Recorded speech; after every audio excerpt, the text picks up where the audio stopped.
किसी भी चीज़ की जब ज़रूरत होती है सोसाइटी को तो उसका डिस्कवरी होता है।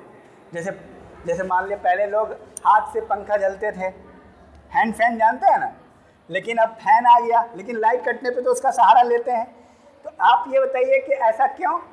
क्योंकि इसकी ज़रूरत हुई तो इसका इजाद हुआ। पहले लोग रोशनाई वाली जो पेन होती थी, लकड़ी की पेन से लिखते थे, ज़रूरत पड़ी। ऐसे ही पहले लोग साइकिल पे चढ़ते थे, ज़रूरत पड़ी तो मोटरसाइकिल, अब कार हर घर में है, और ज़रूरत पड़ेगी तो बहुत सारी चीज़, उड़न खटोला का डिस्कवरी होगा। ये सारी चीज़ें होनी हैं और नीड के अकॉर्डिंग होती है। क्या होती है? नीड के अकॉर्डिंग होती है। तो थोड़ा सा ये समझना ज़रूरी है। फादर ऑफ सोशियोलॉजी हैं अगस्ट कॉम्ट। कौन है? अगस्ट कॉम्ट है। और father of sociology August Comte हैं, चूँकि ये फ्रांस के हैं। फ्रांस में एक बहुत बड़ी क्रांति आई थी जिसने समाजशास्त्र के उद्भव में मदद की, और वो क्रांति फ्रांसीसी क्रांति। नाम सुना फ्रांसीसी क्रांति तक? French revolution. और यूरोप में एक और क्रांति आई थी, उसका नाम है इंडस्ट्रियल रिवॉल्यूशन, जो इंग्लैंड में आया था। नाम सुना आप लोग? औद्योगिक क्रांति। इन दोनों क्रांति ने जिंदगी को बहुत ज़्यादा उथल पुथल बना दिया। लोगों की ज़िंदगी काफ़ी चेंज हो गई। क्या चेंज हो गई? देखो, इन दोनों क्रांति से हुआ क्या, पहले आप ये समझो शॉर्ट में। जब फ्रांसीसी क्रांति हुई उस समय तक तानाशाही थी। क्या था? तानाशाही थी। फ्रांसीसी क्रांति के बाद, चूंकि तानाशाही के खिलाफ ये क्रांति थी। क्या थी? तानाशाही के खिलाफ ये क्रांति थी। तो इस क्रांति के बाद आया भ्रातृत्व का कॉन्सेप्ट, फ्रेटर्निटी। लोग असमान थे, इनइक्वालिटी थी।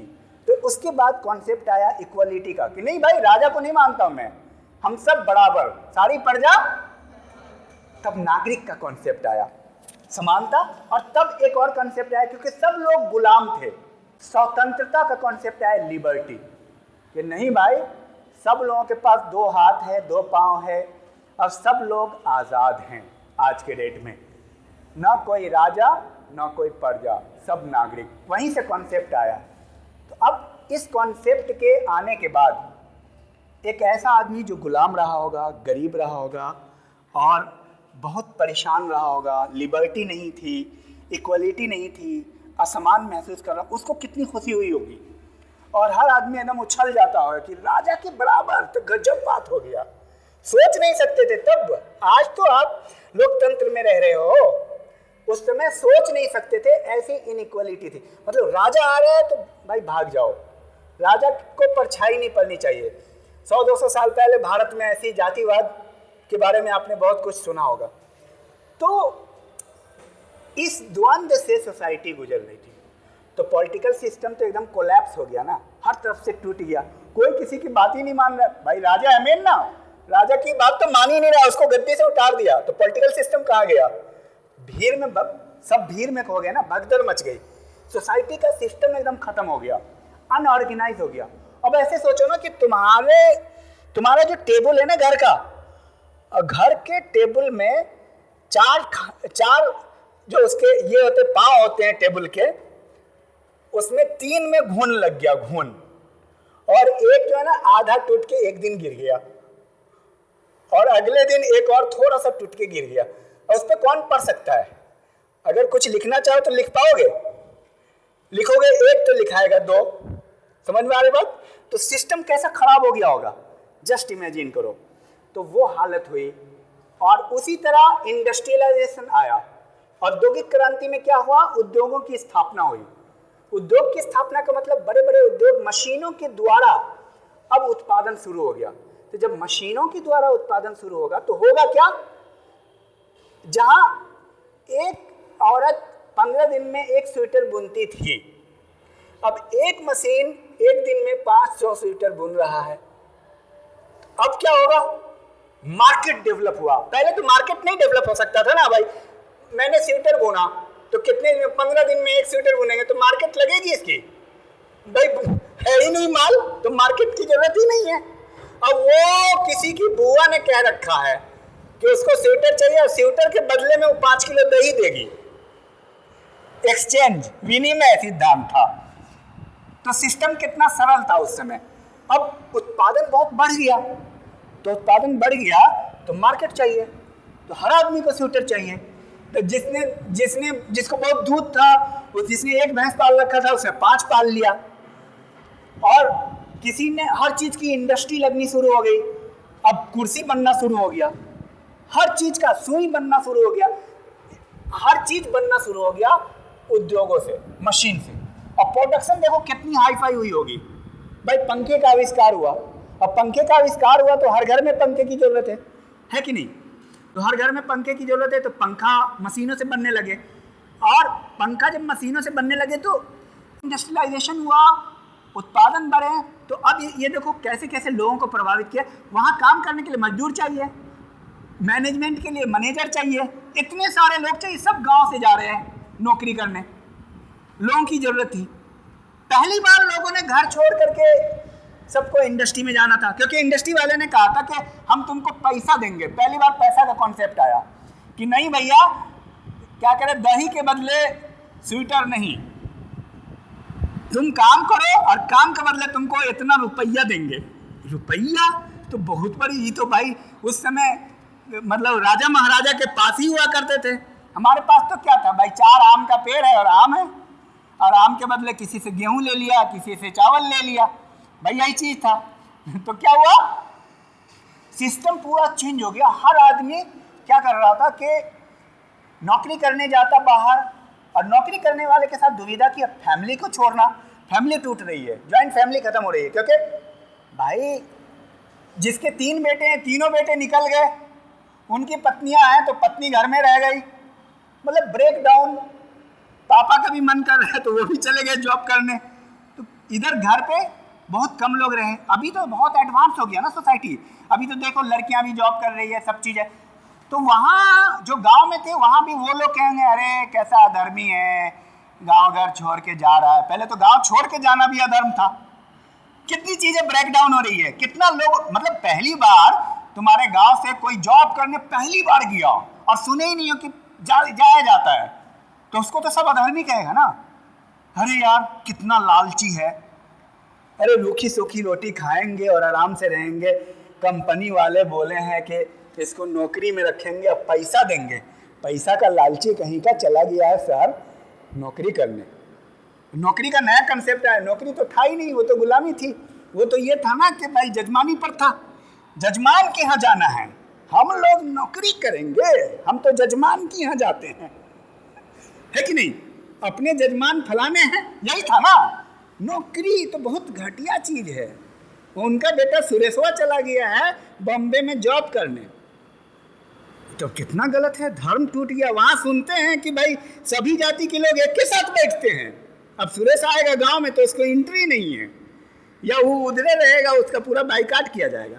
जस्ट थिंक अबाउट इट, पहली बार कोई गया होगा तो कैसी, तो कितनी सारी विरोधाभासी स्थिति रही होगी, यहाँ भी, लंदन में भी, अमेरिका में, जहाँ जहाँ ये घटना घटी। इसीलिए it is called industrial revolution, क्योंकि एक बड़ा चेंजेस आया। पहली बार गांव का कोई लड़का और कोई लड़की प्रेम में सफल होने के बाद शादी कर लिया, कैसा फील हुआ होगा, और गांव वाले ने क्या कहा होगा, पहली बार क्या कहा होगा, क्या बोला होगा, बताओ।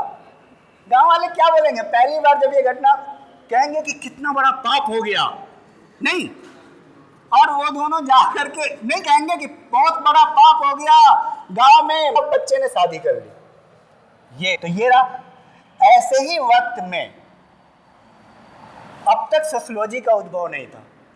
यूरोप में 2 क्रांति थी, फ्रांसीसी और औद्योगिक क्रांति, सोशियोलॉजी का उद्भव नहीं था। सारे शास्त्र थे, अर्थशास्त्र, इतिहास, लेकिन शास्त्र तो किसी भी समस्या का समाधान प्रस्तुत करेगा ना, कि समाज ऐसी व्यवस्था है तो तुम पढ़ा क्या रहे, व्यवस्था कैसे ठीक होगी। तो उस बीच में अगस्त कॉम्ट आया और बोला कि भैया समाज की व्यवस्था ऐसी बनी रहेगी, एक विषय की जरूरत है जो इसको सही से समझे, और उसका नाम है समाजशास्त्र। तब जाके समाजशास्त्र का उद्भव हुआ। क्यों? क्योंकि देखो, जैसे इंसान का बॉडी है, हाथ पांव नाक आँख कान है, सबके अलग अलग डॉक्टर होते हैं। आँख वाले डॉक्टर को क्या बोलते हैं, आई स्पेशलिस्ट, कान वाले को, आँख नाक कान वाले ENT होते हैं।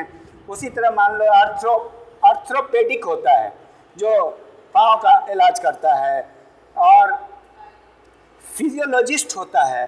अब मान लो कि एक बस जा रही है, उस बस का एक्सीडेंट हो गया और उसमें एक स्टूडेंट का आँख खराब हो गया, तो वो किसके पास जाएंगे? आई स्पेशलिस्ट के पास।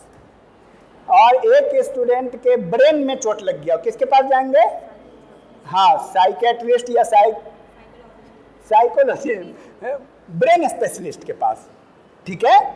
और एक स्टूडेंट के पाँव में चोट लगा, टूट गया, लेकिन और एक ऐसे ही बहुत सारे का हुआ, लेकिन एक स्टूडेंट का आँख भी खराब हो गया, कान भी, पाँव भी, नाक भी, जिस्म, ब्रेन सब। आँख वाला डॉक्टर बोल रहा है 1 घंटे में लाओ, नहीं तो आँख खराब हो जाएगा। कान वाला वैसे ही बोल रहा है 1 ही घंटे में। तो भाई कहाँ जाएगा 1 घंटे के अंदर भी? 1 ही घंटे का टाइम है। और लंग्स वाला बोल रहा है कि 1 घंटे में अगर वो मेरे पास नहीं आया तो सांस नहीं लेगा। हार्ट वाला भी बोल रहा है कि 1 घंटे में। तो भाई एक ऐसा डॉक्टर चाहिए जो पूरे का इलाज एक साथ, वही डॉक्टर है सोशियोलॉजी। समाज में जब सब भाई हर चीज टूट गया तो समाज शास्त्रीय दृष्टिकोण से समझने की जरूरत है। जैसे किसी को दुकान खोलना है तो भाई दुकान तो जंगल में नहीं खुलेगा, समाज में खुलेगा। भाई पैसा तो कमाओगे, समाज में ही रहोगे, तभी तो पहले समाज जरूरी है। क्या जरूरी है?